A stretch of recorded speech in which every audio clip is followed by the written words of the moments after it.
Good afternoon friends, my topic for today's lecture is IMEC. IMEC stands for India Middle East Economic Corridor. It is a corridor which starts from India, then travels to the Arabian Sea and then travels by the rail route through UAE, Saudi Arabia, Israel and then travel again to the shipping routes to the European countries. Now let us first discuss the partners that are part of this IMEC corridor. The Middle Eastern countries like UAE, Saudi Arabia and Israel, and also the countries of European Union and United States are part of this important corridor. Now let us first discuss the importance of this corridor and why do we need this IMEC. The increasing in tension in the Middle East region by the Israel-Hamas war and different in opinions of the Middle Eastern countries is posing a threat to the only shipping routes that we have today of the Suez Canal route. The second is the constant attack of the Yemen Houthis on the ships also poses a challenge for India and its trade. Now let's discuss the importance of the Suez Canal for India and the world. About 10 to 12% of world's trade and about 30% of the shipping containers of the world passes from this Suez Canal route.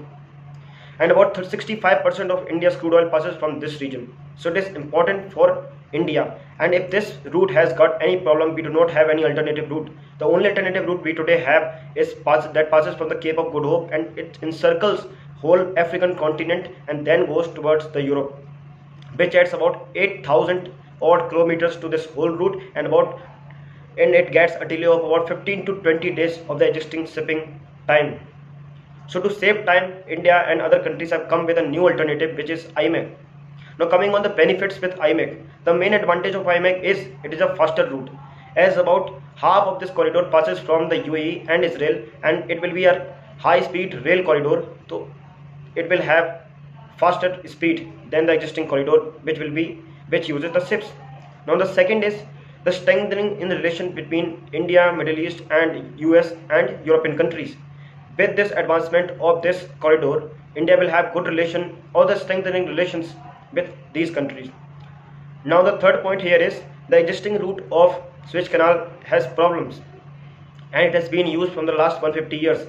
And the main problem here in the Suez Canal route is that it is half of its route is single lane. So if any ship struck, then there is no other way to travel, and we have to take this 8,000 long kilometer route. So if this route exists, then India will decrease the dependence on this Suez Canal route. Now coming on the bay aid. The main bay aid with this corridor is first it will provide a faster route, the strengthening of relation between all the nations. Second is the countries are also discussing to integrate the solar power in this corridor and also to add the hydrogen corridor with this route, which will help these countries to share the green power, which is the future of world. The third is the countries are also discussing to shift the undersea internet cables via the land of Saudi Arabia, UAE, so that they are not attacked, as we have seen in the news that these Houthis rebels have started attacking these cables.